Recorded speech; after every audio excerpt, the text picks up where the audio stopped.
There were 8 Premier League games last night, 26 goals, and we've got to start with what is often the story because of the turmoil that they're in, and it's Manchester United, because Darren Fletcher was in the seat. Of course, they were held to a 2-2 draw at relegation-threatened Burnley. Aidan Heaven's own goal put Burnley in front. Despite a welcome brace for Benjamin Sesko, we'll talk about him, the Clarets earned a point through Jade Nancy's equaliser midway through the second half. And interim manager Darren Fletcher spoke to talkSPORT's Mickey Gray at full-time, admitted he was, of course, hoping for a better result. I didn't think we started particularly well. I thought we were a little bit sloppy and a little bit slow in getting into the speed of the game.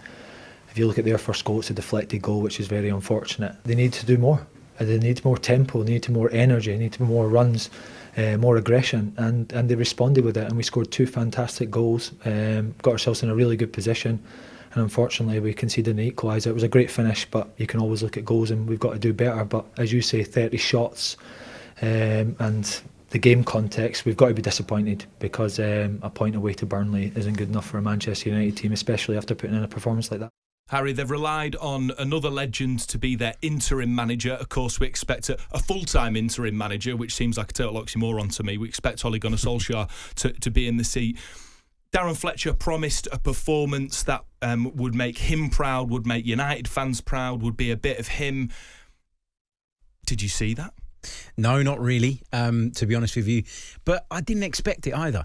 And I think that's the key point when you're talking about Manchester United. Ruben Amorim was sacked in part because he's fallen out with the club's hierarchy. That was clear to see. The little rant that he sort of finished his Manchester United career with gave us a bit of an insight into at least what the feeling's like between him and the rest of the football club. But also, the results haven't been good enough for Ruben Amorim from day one. And I'd admit that, yes, this season it's looked a bit better. And they're in a position where mathematically, I suppose, they're in the race for a Champions League place, which is a huge jump from where they were. But you look at the gap between themselves and the bottom, that's not that significant either. So I think with Manchester United, I've just come to accept over the last year or so that they're not going anywhere. So when they turn up at a place like Burnley, with even an interim manager, even someone who's got the history with the club that Darren Fletcher has, someone who's apparently had Sir Alex Ferguson's blessing, I think they need to move on from involving Sir Alex Ferguson in any of this anymore. The game's changed and they're sort of stuck in a cycle. And I'm not saying that's why they're not moving forward, but it doesn't feel helpful. Darren Fletcher isn't it. Darren Fletcher wasn't going to produce this tactical masterclass that was going to see United get back on track. What is it about the United board in various different guises? You know, we've seen it before, of course, before Ineos came in. There seems to be, I think, quite a patronising approach to the fans, where they think we will bring back a legend, the fans will go crazy, they'll be sort of drunk on sentimentality, and that'll buy us some time. But for me, of course, initially when that started happening post-Fergie, you can understand, because Ferguson's not a distant memory. It's still very much part of the heart of the club, and he always will be. You can't deny that. But we're 10, 12 years on now, and I feel that it's quite patronising of the board to say, we'll get Darren Fletcher, then we'll get Ollie or Michael Carrick in, thinking that the fans are going to buy it. The fans know, I would say, more than Ratcliffe about the club. And I know Ratcliffe is a Manchester United fan by all accounts, but they're the ones that pay their money week in, week out, these sort of soaring prices. I don't think they're going to buy it. And I think that the players aren't going to buy it, because the likes of Kobbie Mainoo, let's say, have been a part of a Manchester United playing generation of young players that won't remember all of the success. Were wee babbies when all that went on.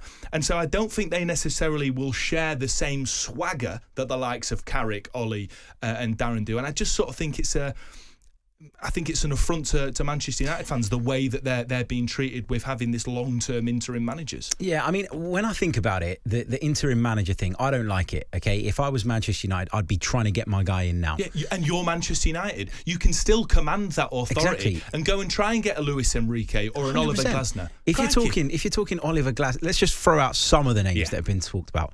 Oliver Glasner, Andoni Iraola's been mentioned as well, for example.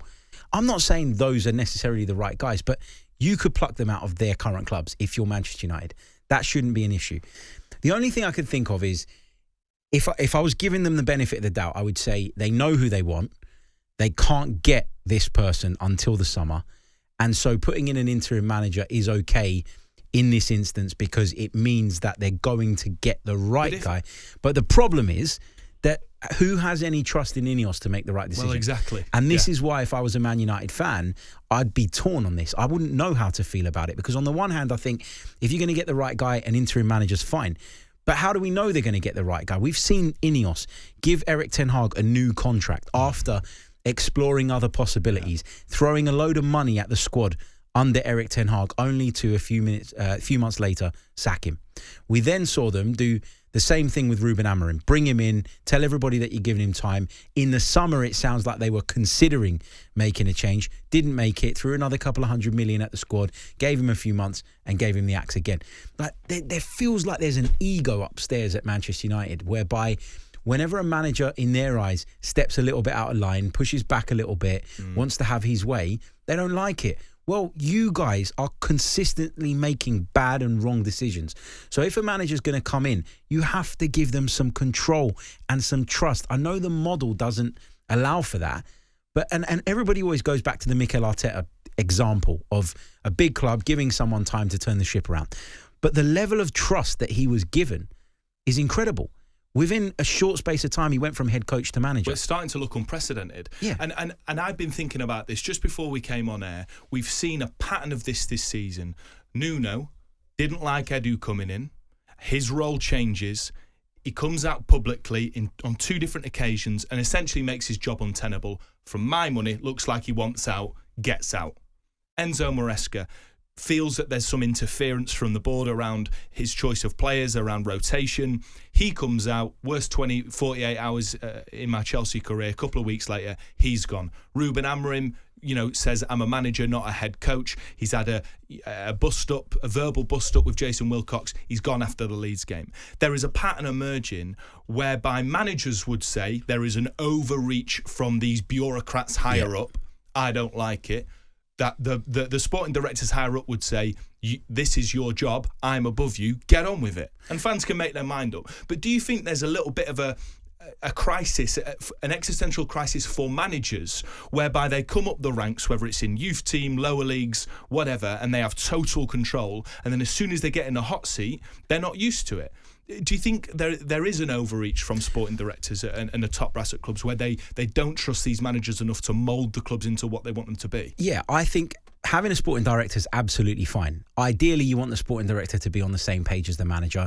There will be differences of opinion. They almost need to come in as a pair. Yeah, you almost need to shift it. Every time you shift a manager, you need to bring in a sporting director exactly. that you as the owner and them as the manager want. But I think like a manager or a head coach, whatever you want to call them nowadays, will work for the team, right? What do I think is the best thing for the team from a purely footballing perspective? Sporting director too, but the sporting director also has a higher level of responsibility to the club. Is what the manager wants financially viable? Is what the manager wants in the best interests of this club? For example, I'm a manager, I want to go and sign a player on a long-term contract, but he's 32 years old. The sporting director might say, I'm not giving him a 4-year contract because that's not in the best interest of the club. Can we do it on a 2-year deal? Can we do it on a 3-year deal? I get that the sporting director has to rein the manager in and the head coach in at times. I've got no issue with that. But you never hear sporting directors come out and have a pop at players or go and tell players what to do. Yet they seem to be so keen to overstep on a manager and head coach's toes. And that breeds a terrible atmosphere. You look at the Edu situation at Arsenal. You mentioned him at Forest and the issues he had with Nuno.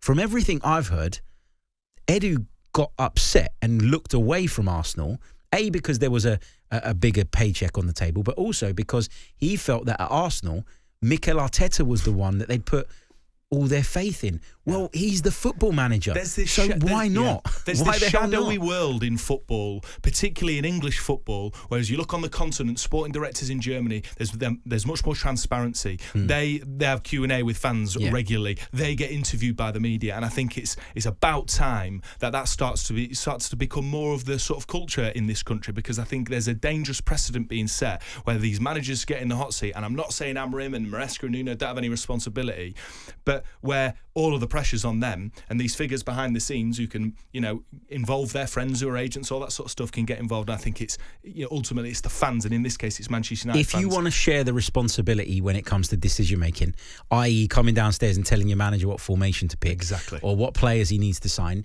that's absolutely fine. But you need to share the responsibility when it comes to facing the music.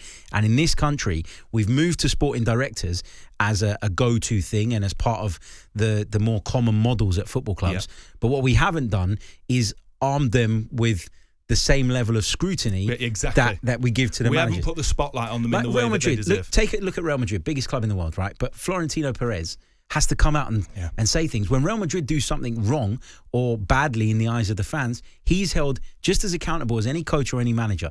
So he's got that power, but he also takes responsibility. Yes, I agree. And that's where we've got the misalignment here.